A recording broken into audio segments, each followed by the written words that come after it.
جہیز تو ایک لعنت ہے جس نے ہمارے معاشرے کو تباہ کر رکھا ہے،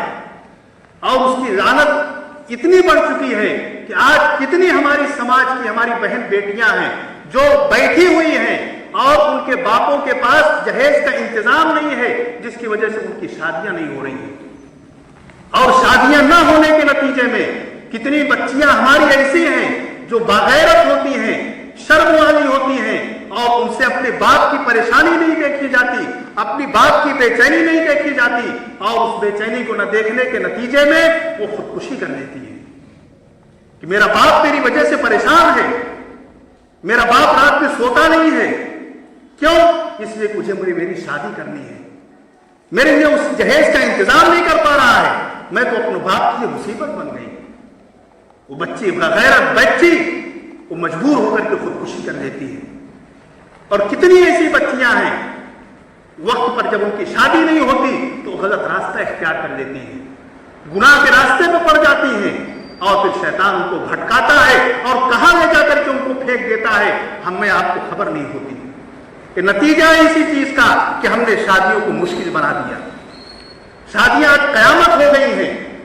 ضرورت اس بات کی، اور مشکل بنانے والے کون ہیں؟ مشکل بنانے والے وہ ہیں جن کو اللہ نے کچھ دولت دے رکھی ہے، جن کو اللہ نے پیسہ دے رکھا ہے، ان کو وہ پیسہ ہضم نہیں ہوتا، ان کی دولت ان کو ہضم نہیں ہوتی، وہ اپنی نمائش کے چکر میں، اپنے دکھاوے کے چکر میں وہ شادیوں میں بے تحاشا پیسہ خرچ کرتے ہیں، اور پھر دیکھ کر کے جو ان کا پڑوسی ہوتا ہے، جو ان کے رشتہ دار ہوتے ہیں، وہ بھی اسی کی ریس میں چلنا چاہتے ہیں، اور چاہتے ہیں کہ ہم بھی اپنی بیٹی کی اور ان کی بیٹی کی شادی اسی طریقے سے کریں، اور نتیجہ ہوتا ہے کہ پورا ماحول اسی چکر میں دوڑتا رہتا ہے۔ آج شادیاں مصیبت بن چکی ہیں۔ میرے بھائیوں، ہمیں چاہیے کہ ہم ان کو آسان بنائیں، ان کو آسان بنائیں، اور اسی سادگی کے ساتھ، جس سادگی کے ساتھ حضور پاک علیہ السلام نے شادی کی، جس سادگی کے ساتھ صحابہ کرام رضی اللہ تعالیٰ عنہ مجمعین نے شادیاں کی، اور ہمارے اسلاف نے شادیاں کی، اسی طریقے سے ہم اپنے بچوں اور بچیوں کی شادی کریں، اور زندگی کی جتنی ضرورتیں ہم آسانی کے ساتھ پوری کرتے ہیں اتنی ہی ہم یہ ضرورت بھی آسانی کے ساتھ پورا کریں۔ شادی کو تو اسلام نے نماز سے بھی زیادہ آسان بنایا ہے۔ نماز کے لیے وضو کرنا ضروری ہے، نماز کے لیے آدمی کا سطر جو ہے ڈھکا ہوا ہونا ضروری ہے، نماز کے لیے تو جگہ کا پاک ہونا ضروری ہے، بہت ساری شرائط ہے نماز کے اندر اور روزے کے اندر۔ نکاح تو اتنا آسان ہے کہ آدمی چلتے پھرتے نکاح کر لے، جب رشتہ طے ہو جائے تب نکاح کر لے، دو گواہوں کی موجودگی اور ایجاب و قبول اور مہر کا تعین، یہ چیزیں ہو جائیں بس نکاح ہو گیا۔ نہ اس کی یہ بھیڑ کی ضرورت ہے، نہ اس کے لیے کسی رسم کی ضرورت ہے، لیکن آج ہم نے اس کو غیروں کو دیکھ کر کے، غیروں کی تقلید میں طرح طرح کی رسمیں، بارات ہے، جہیز ہے، مگنی ہے، اور نہ معلوم کتنی خرافات جس کا اسلام سے اور کوئی تعلق نہیں ہے، اسلام میں کہیں اس کا تذکرہ نہیں ہے، نہ مگنی اسلام کے اندر کوئی چیز ہے، نہ جہیز کوئی چیز ہے، نہ بارات کوئی چیز ہے، یہ سب غیروں کی رسمیں ہیں جس کو ہم نے اختیار کر لیا ہے۔ غیروں کی چیزیں ہیں جو آج مسلمانوں کے معاشرے کے اندر، ہمارے سماج کے اندر داخل ہو گئی ہیں، اور ہم روز بروز وہ رسمیں بڑھتی چلی جا رہی ہیں،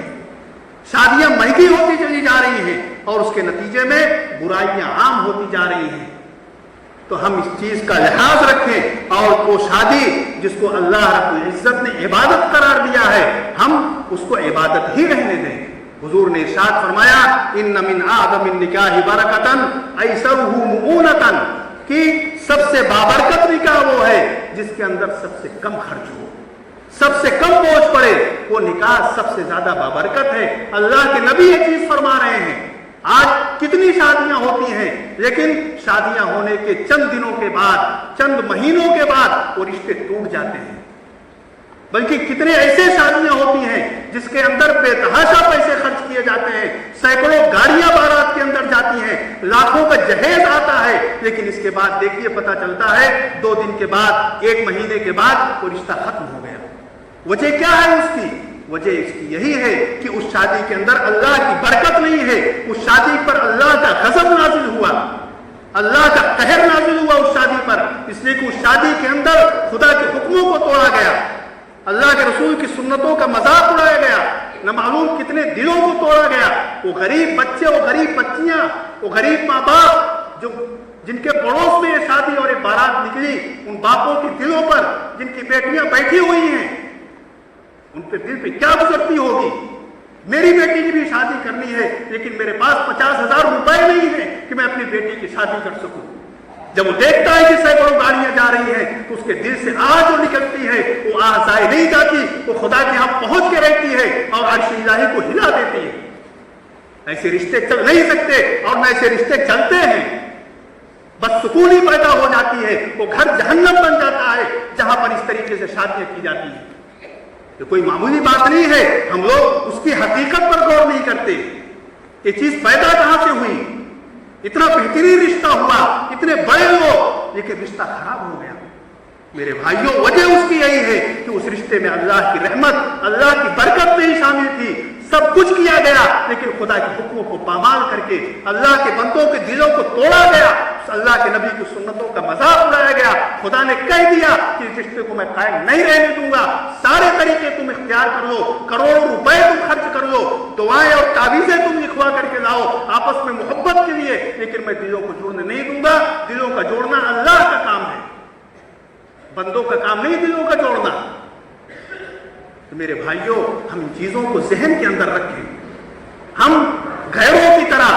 ہم بالکل یہ نہ ہو جائیں کہ ہم آزاد ہیں، بلکہ ہم اللہ کے حکم کے پابند ہیں، اللہ کے رسول کی سنتوں کے پابند ہیں، اور ہم اسی طریقے پر ہم شادیوں کو آسان بنائیں اور ہم اپنے گھروں سے اس کا آغاز کریں، دل پر جبر کریں اور ہمیں سمجھیں کہ ہم اللہ کے حکم کے مطابق کریں گے، چاہے کوئی خوش ہو اور چاہے کوئی ناراض ہو، دنیا ناراض ہو جائے، لیکن ہمیں اللہ کو راضی کرنا ہے، اس کے رسول اللہ کی سنتوں کی پیروی کرنی ہے، ہمیں دنیا کی پرواہ نہیں کرنی ہے۔ اللہ رب العزت ہمیں ان باتوں پر عمل کرنے کی توفیق عطا فرمائے۔ وآخر دعوانا الحمد للہ رب العالمین۔